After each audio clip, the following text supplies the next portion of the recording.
it's Lindy and Mr. Smooth in our Bougie apartment, and we want to wish you a happy Chinese New Year. It's the year of the rooster right now, and it's a big deal here in China. So yeah, happy Chinese New Year from the two of us.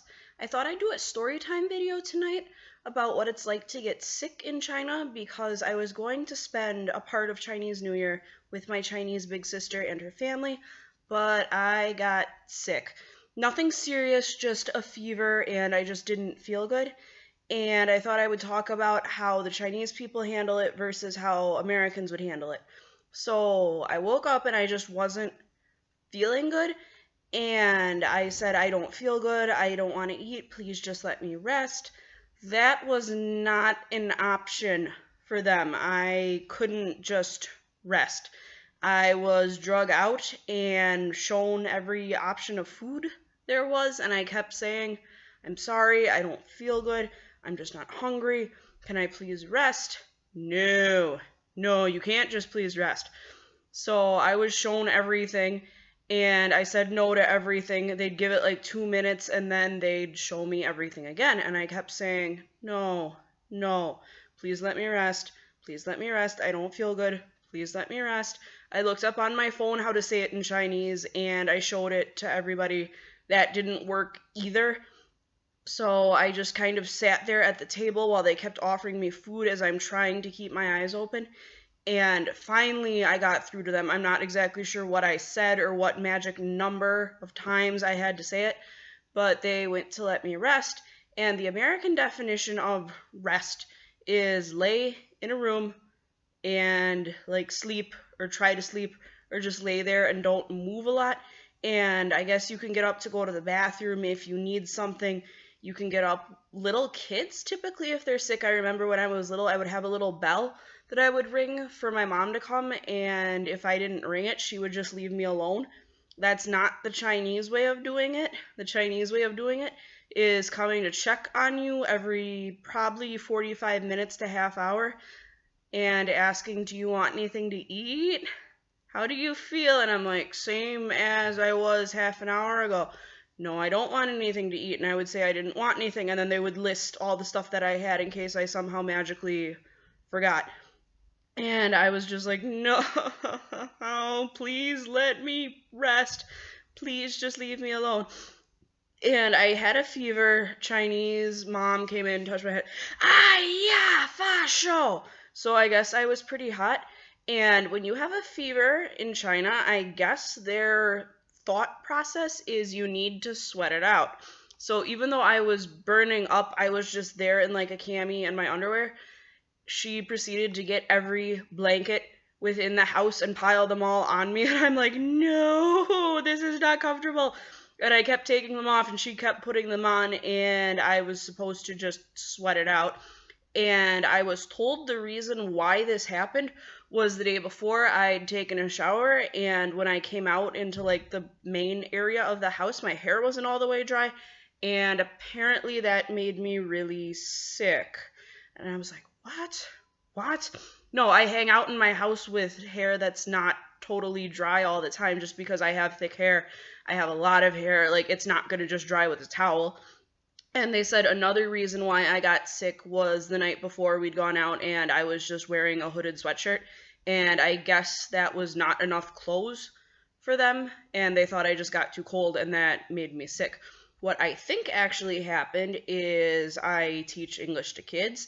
Kids are germy little creatures, and I know they mean well when they hug me and give me food, but I don't think it's the cleanest, and I think that's just part of being a teacher is germs and kids, and it happens.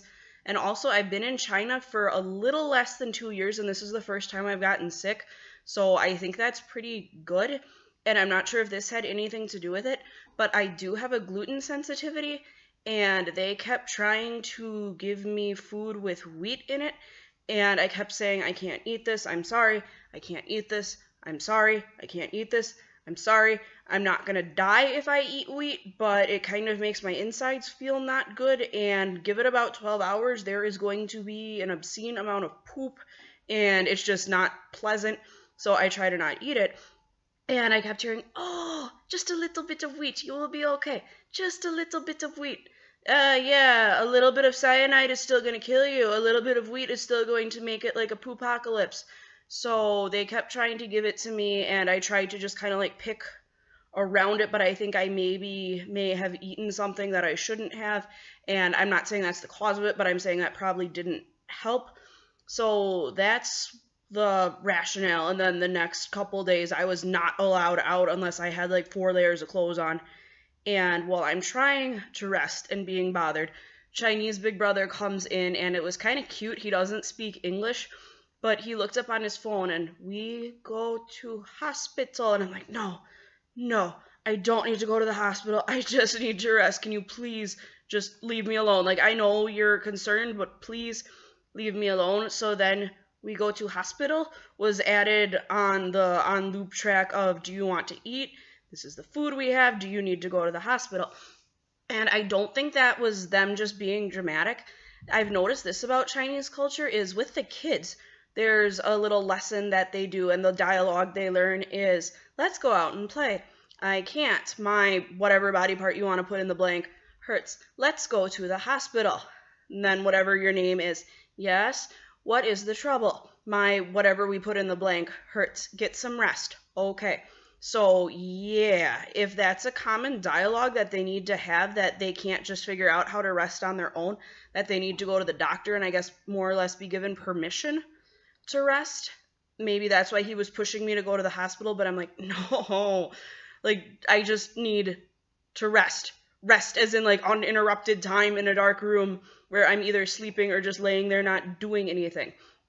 I was also offered multiple times Chinese medicine, and I didn't partake in it because I've heard horror stories about Chinese medicine that, oh, you do not know what bitter is until you've had Chinese medicine, and my stomach didn't feel good, and I'm like, oh, that's going to be another trip to the bathroom when I throw it up. No, please just let me rest. And I was offered that God knows how many times. "Will not hurt your health. Very good for you. You want some?" No, no, I just want to rest. So I finally convinced them, like, just go do what you want to do for Chinese New Year. They wanted to go sing karaoke and see the lights. And I guess it was considered a tragedy that I would be alone. And I'm like, no, it's fine. I'm quite happy here, just resting. And I wouldn't be a whole lot of fun anyway. Please just go. But they were worried that I guess I'd feel lonely in the apartment. And I'm like, I live by myself. And if I'm asleep, I wouldn't know. It's okay. It's okay. And they didn't want to leave me alone, but I'm like, no, that's all I want in this world right now. Please, please. So they finally went out. I got my rest, and the next day I was totally fine. And that's what happened. I learned that getting just a bug, like it was a 24-hour bug is what it was, is a big deal. And Chinese people will try to drag you to the hospital, and they're going to try and feed you. And if you say no, they're going to just keep trying. So I don't know, I guess you'd call it an exercise in patience. Okay, that was my story for tonight. Thanks for watching. Happy Chinese New Year, and have a good day or night whenever it is you happen to be watching. See you later. Bye.